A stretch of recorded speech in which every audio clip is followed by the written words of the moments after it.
अस्सलामुअलैकुम, welcome to my channel code with Abdullah. और आज हम जावास्क्रिप्ट के अंदर फंक्शन के बारे में पढ़ेंगे और समझेंगे कि क्या होते हैं फंक्शन जावास्क्रिप्ट के अंदर। ठीक है, तो चलें स्टार्ट करते हैं और फिर हम अपनी नेक्स्ट स्लाइड पे चलते हैं। What is function? In JavaScript a function is a block of reusable code that performs a specific task और कैलकुलेट्स अ वैल्यू। ठीक है, अब इस सेंटेंस का सिंपली सा मतलब ये है कि जावास्क्रिप्ट के अंदर जो फंक्शंस हैं वो एक ऐसा रीयूजेबल कोड का ब्लॉक है जो परफॉर्म करता है स्पेसिफिक टास्क और वैल्यू को कैलकुलेट करता है। ठीक है, functions are essential in JavaScript and in programming language in general. देखिए, फंक्शन जो है जावास्क्रिप्ट के अंदर काफ़ी इसेंशियल है, काफ़ी इंपॉर्टेंट है और ये बहुत सारी प्रोग्रामिंग लैंग्वेजेस के अंदर होते हैं because they allow you to encapsulate logic. ठीक है, क्योंकि ये अलाउ करता है कि आप अपने लॉजिक को इनकैप्सुलेट कर सके। अब ये लॉजिक को इनकैप्सुलेट करने का मतलब क्या है, ये मैं आगे आपको समझाऊंगा। ऑर्गेनाइज कोड, कोड को जो है मुनज़्ज़म तरीके से लिख सकें, यानी कि तरतीब से लिख सकें, अच्छे तरीके से लिख सकें, जिससे आपका जो कोड की रीडेबिलिटी है वो बढ़ जाए। And promote reusability. अब आप रीयूजेबिलिटी का मतलब ये है कि आपने एक फंक्शन बनाया है। ठीक है, अब उस फंक्शन के अंदर जो फंक्शनैलिटीज़ आपने रखी हैं, आप चाहते हैं वो दूसरे जो आपके पार्ट्स हैं कोड के वहाँ पर भी इस्तेमाल हो, तो बार-बार आपको वो सेम फंक्शन डिफाइन करने की ज़रूरत नहीं है। ठीक है, आप सिंपली उस फंक्शन को कॉल करके उसको जो है बार-बार मल्टीपल टाइम्स इस्तेमाल कर सकते हैं। ठीक है, तो चलें अब हम अपने विजुअल स्टूडियो कोड पर चलते हैं और फिर इसको और डेप्थ में समझते हैं। ठीक है, तो मैं यहाँ से अपना वीएस कोड ओपन कर लूँगा, वीएस कोड, और यहाँ से मैंने अपना विजुअल स्टूडियो कोड ओपन कर लिया। ठीक है, ना विजुअल स्टूडियो कोड ओपन करने के बाद मैं यहाँ पे एक फ़ोल्डर बनाना चाहूँगा। ये जो हमारा फ़ोल्डर है, यहाँ पे मैं एक फ़ोल्डर बनाऊँगा फंक्शंस नाम से, और इस बार मैं 3 फाइलें बनाऊँगा। एक मैं बनाऊँगा readme.md फाइल। मैं आपको बताऊँगा कि मैं क्यों बना रहा हूँ ये readme.md file. index.html and script.js। अब readme.md फाइल बनाने का मकसद ये क्योंकि मुझे आपको कुछ चीज़ें सिखानी है फंक्शंस के अंदर जो बिहाइंड द सीन फंक्शंस के चल रही होती हैं। ठीक है, तो यानी कि हम फंक्शंस को इस्तेमाल करके क्या-क्या चीज़ें अचीव कर सकते हैं। तो देखिए, यहाँ पे सबसे पहली चीज़ जो हम अचीव करते हैं वो है मॉड्युलैरिटी। ठीक है, मैं आपको समझाऊँगा ये क्या होता है। देन उसके बाद रीयूज़ एक मिनट, रीयूज़ेबिलिटी रीयूज़ेबिलिटी रीयूज़ेबिलिटी। देन उसके बाद abstraction, encapsulation, parameterization, and then last है हमारे पास रिटर्न वैल्यू। हम जावास्क्रिप्ट के अंदर जो फंक्शंस हैं, सही, जावास्क्रिप्ट के अंदर जो फंक्शन है उसे इस्तेमाल करके इन 6 चीज़ों को अचीव कर सकते हैं सिंपली। ठीक है, अब मॉड्युलैरिटी का मतलब क्या है? To to break to break down your code into small pieces which is easy to understand and maintain your code block। ठीक है, अब इसका मतलब क्या है? देखिए, मॉड्युलैरिटी जो आप अचीव करते हैं फंक्शन का इस्तेमाल करके जावास्क्रिप्ट के अंदर, आप सिंपली क्या करते हैं कि आपका जो कोड है उसको स्मॉल पीसेस में तोड़ देते हैं, जो कि काफ़ी आसान होता है समझना भी, और कोड उससे मेंटेन भी हो जाता है। जो आपके कोड का ब्लॉक है उसे जो है फंक्शन का इस्तेमाल करके वो काफ़ी मेंटेन भी हो जाता है और आप उसको ईज़िली अंडरस्टैंड भी कर सकते हैं। ठीक है, फिर रीयूज़ेबिलिटी। रीयूजेबिलिटी का मतलब सिंपली सा ये है कि आप यहाँ पर लिखें you do not need to write same piece of code multiple multiple times. ठीक है, you just need to call a function and use it as much as you can. ठीक है, अब ये रीयूजेबिलिटी के अंदर ये जो मैंने इंग्लिश में लिखा है आपको, मैं इसका देखिए, आपको ज़रूरत नहीं है कि आप जो सेम पीस है कोड का, यानी कि एक ही कोड को आप बार बार अब आपको लिखने की ज़रूरत नहीं है। ठीक है, you don't need to write same piece of code multiple times. ठीक है, इसका मतलब ये है कि आपको सेम जो कोड है उसको बार बार लिखने की ज़रूरत नहीं है। You just need to call a function, आपको बस ज़रूरत है कि आप फंक्शन को कॉल करें और उसे इस्तेमाल करें कर सके जितना चाहें। ठीक है, अब फिर हमारे पास है एब्स्ट्रैक्शन। एब्स्ट्रैक्शन क्या होता है, जो हम फंक्शंस के ज़रिए से अचीव करते हैं। एब्स्ट्रैक्शन का मतलब ये होता है कि ये कि बिहाइंड द सीन जो कॉम्प्लेक्सिटी चल रही होती है, फंक्शंस के बिहाइंड द सीन जो कॉम्प्लेक्सिटी चल रही होती है वो बेसिकली हमसे हिडन होती है, और एक बहुत सिंपल सा इंटरफेस हमें नज़र आ रहा होता है फंक्शन का। ठीक है, जिसको हम जो है बहुत इजीली समझ पाते हैं। ठीक है, तो हमें ये ज़रूरत नहीं है कि बिहाइंड द सीन फंक्शन के क्या हो रहा है। ठीक है, हमें ये ज़रूरत नहीं है कि बिहाइंड द सीन फंक्शन में क्या चल रहा है। Behind the scene basically abstraction perform होती है, जिसका मतलब ये कि वो कोड की कॉम्प्लेक्सिटी को छुपा रहा होता है और सिंपली जो इम्पोर्टेंट फीचर्स हैं आपके कोड के वो नज़र आ रहे होते हैं। ठीक है, तो you do not need to understand behind the scene complexity of your code. uh,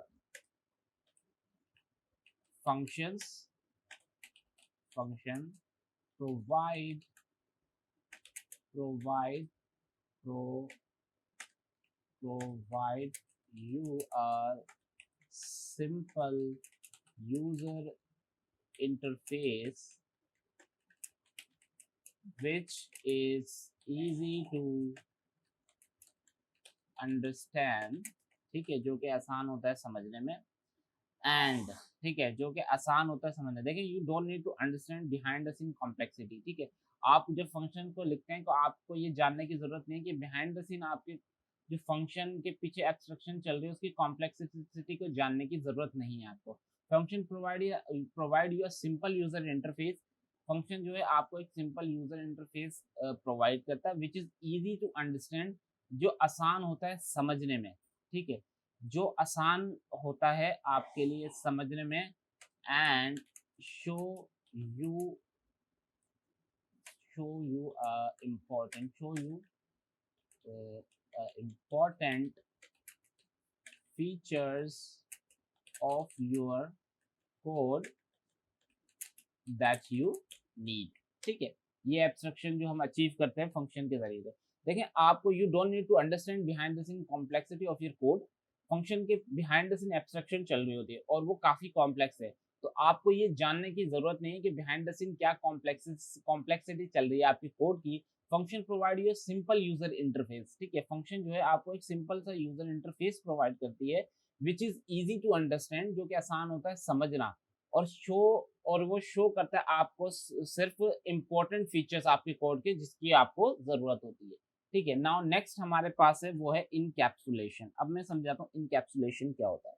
देखिए, इनकैप्सुलेशन का मतलब ये होता है कि आपने एक फंक्शन बनाया, उसके अंदर जो आपके वेरिएबल डिफाइन है और जो फंक्शन के बाहर वेरिएबल डिफाइन है, तो जो अदर पार्ट्स हैं आपके कोड के, वो इस फंक्शंस के जो अंदर वेरिएबल्स डिफाइन की गए हैं, जो भी कोड बेस है इस फंक्शन के अंदर, उसके साथ जो है कोई भी मुदाखलत नहीं करती, यानी कि इंटरफेयर नहीं कर सकते। ठीक है, तो जो इनकैप्सुलेशन परफॉर्म हो रही होती है फंक्शन के ज़रिए से, उससे फ़ायदा ये है कि जो आपके दूसरे पार्ट्स हैं कोड के, वो आपस में जो है अलाउ नहीं करता, जो फंक्शन जो है ना अलाउ नहीं करता दूसरे को, जो आपके पार्ट्स हैं कोड के, उनको अलाउ नहीं करता कि उसके अंदर मतलब उसके अंदर क्या नाम है इंटरफेयर करें। ठीक है, तो इनकैप्सुलेशन फंक्शन प्रोवाइड यू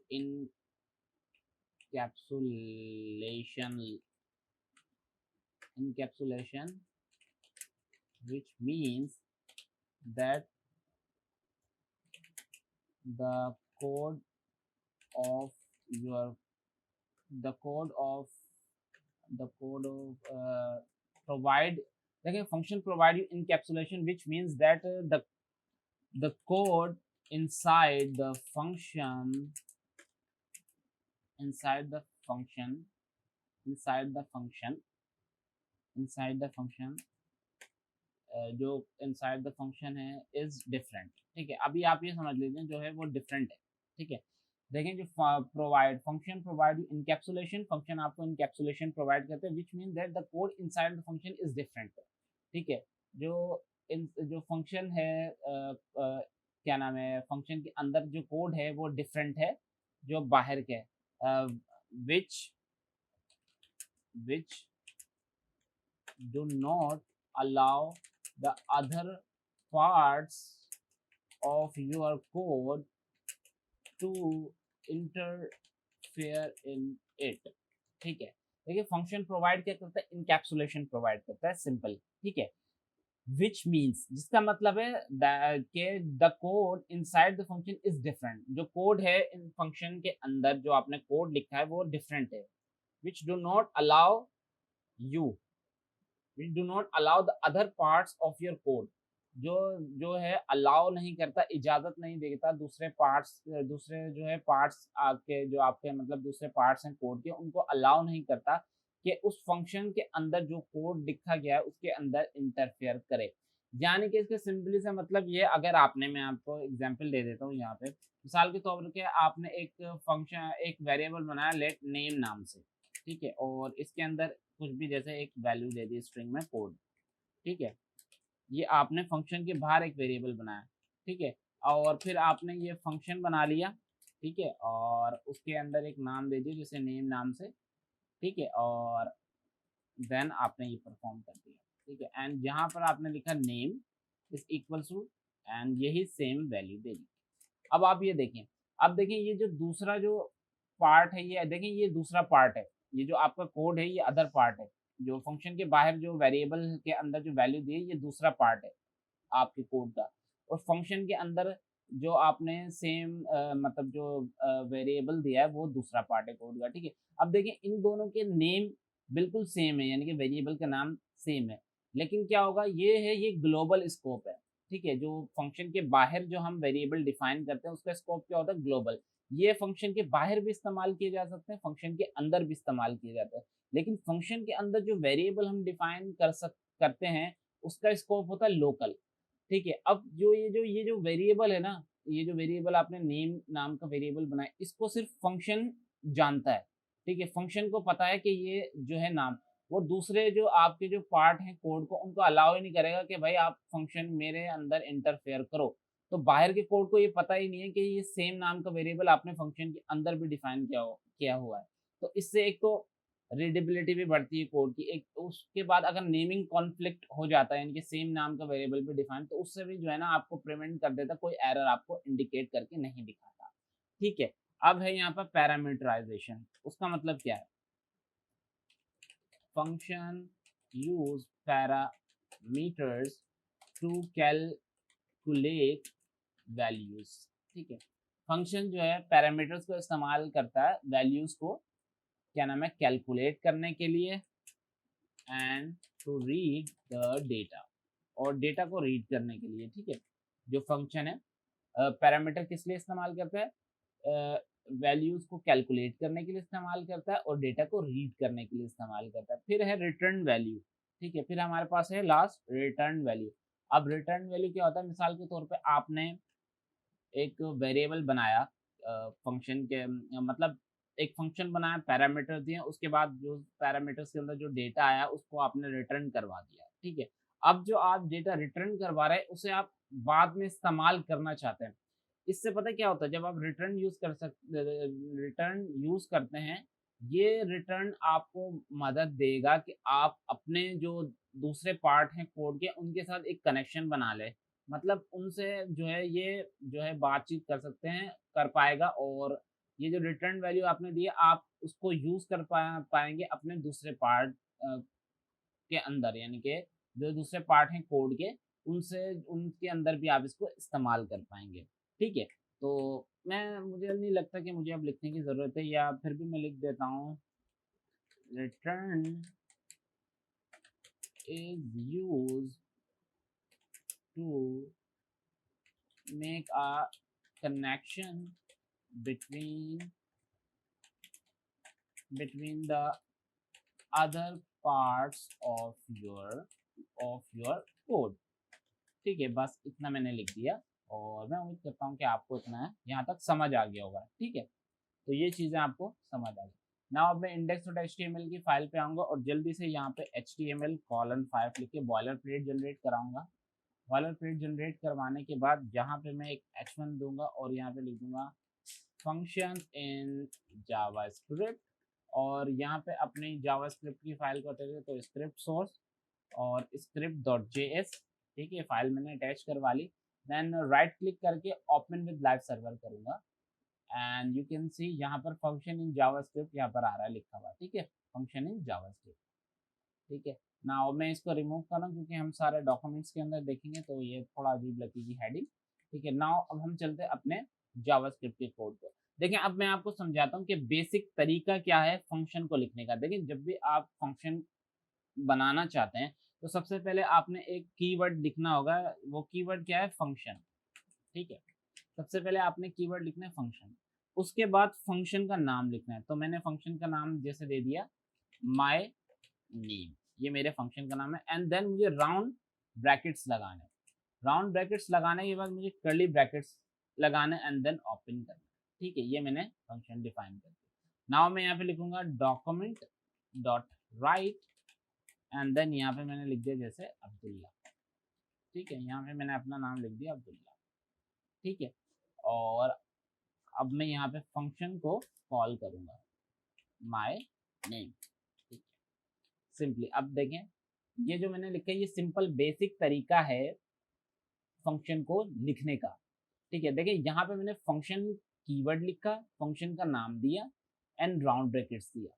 ठीक है, इसका मतलब क्या है कि मैंने अभी फंक्शन को डिक्लेयर कर दिया। ठीक है, फंक्शन का कीवर्ड देके, फंक्शन का नाम देके, राउंड ब्रैकेट्स देके और कर्ली ब्रैकेट ओपन किया, और फंक्शन के अंदर जो मैंने कोड लिखा है यहाँ पे डॉक्यूमेंट डॉट राइट ये प्रिंट होना चाहिए। देन फिर मुझे उस फंक्शन को कॉल करना होगा। जो ये फंक्शन मैंने माय नेम से फंक्शन बनाया, माय नेम से जो मेरा फंक्शन का नाम है वो है माय नेम, मैंने माय नेम लिखा एंड देन राउंड ब्रैकेट्स लगाऊंगा तो ये फंक्शन कॉल होगा।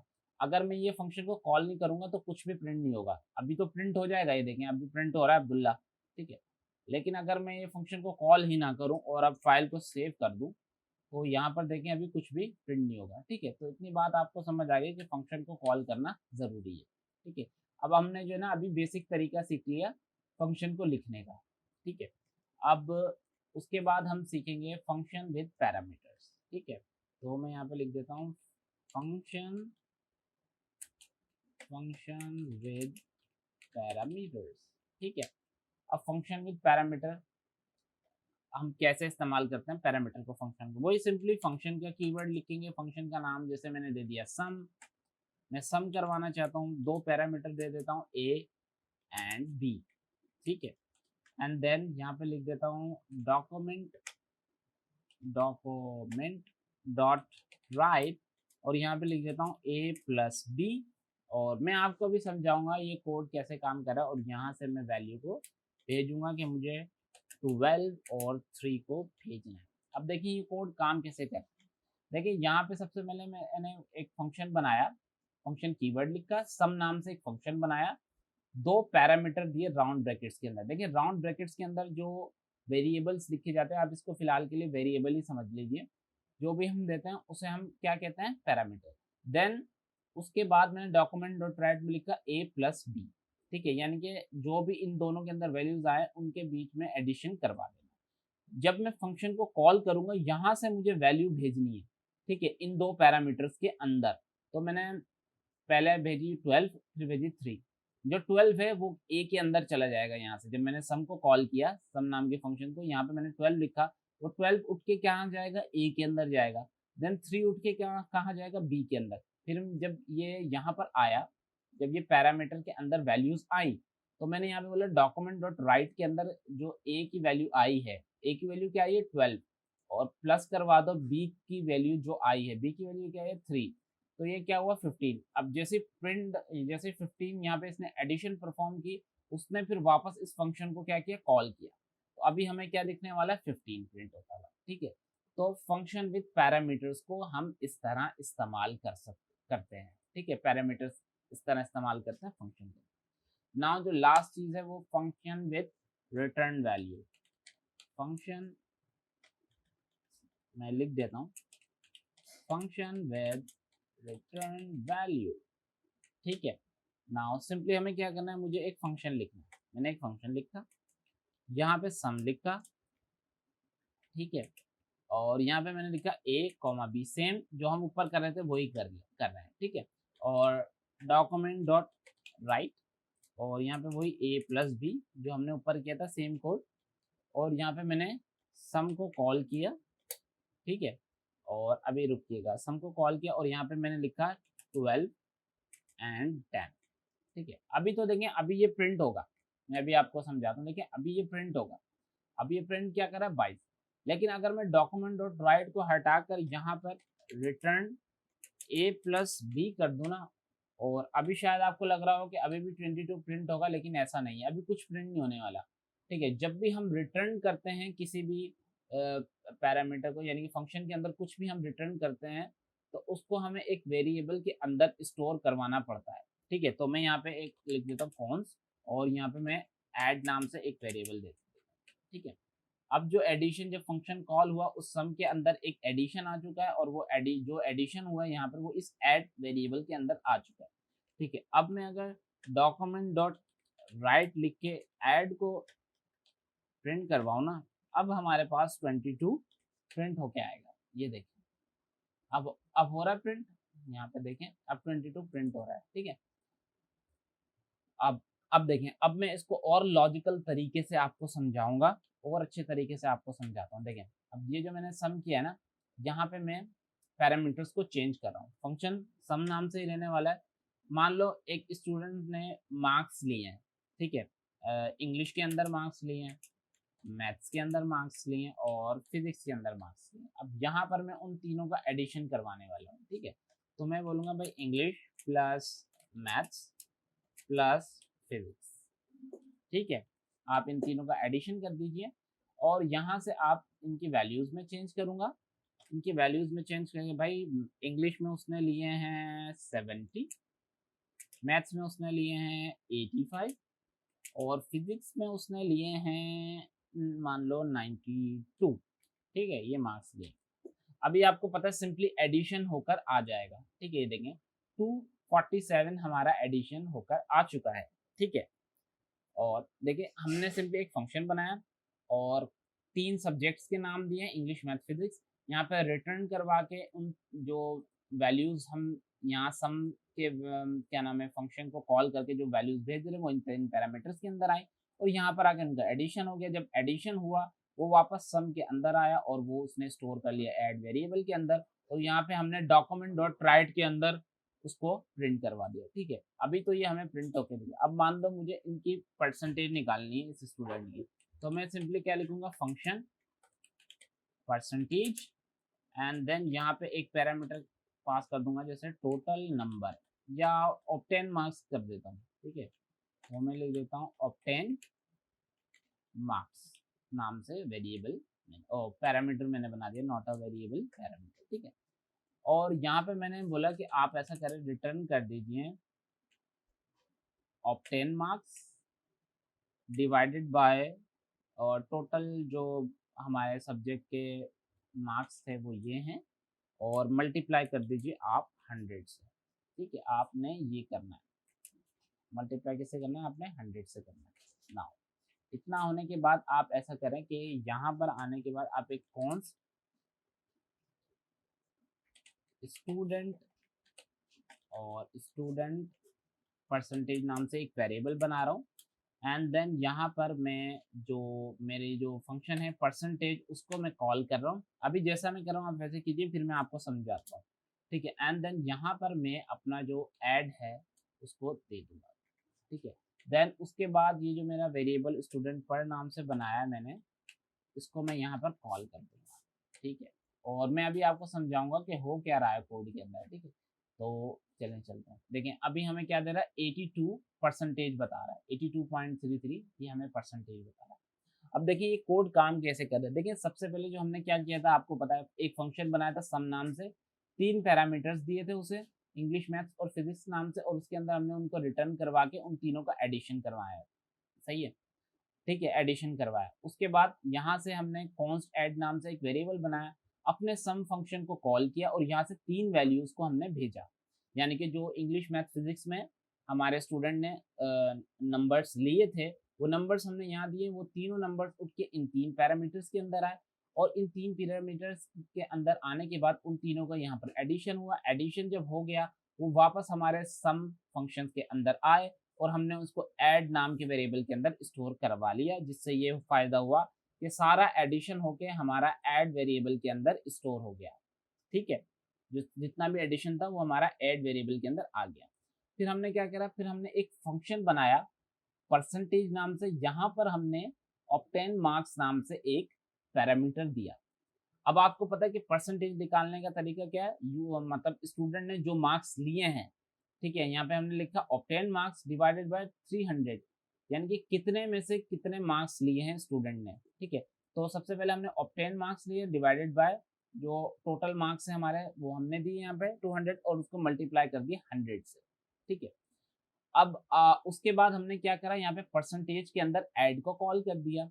अब आप ये सोच रहे होंगे कि ये ऑब्टेन मार्क्स आए कैसे, यानी कि जो हमने टोटल निकाला था 200 से अबव आ रहा था जो हमने टोटल, वो ऑब्टेन मार्क्स के अंदर कैसे आया। ये देखें, जो एडिशन हुआ वो हमारे ऐड वेरिएबल के अंदर था।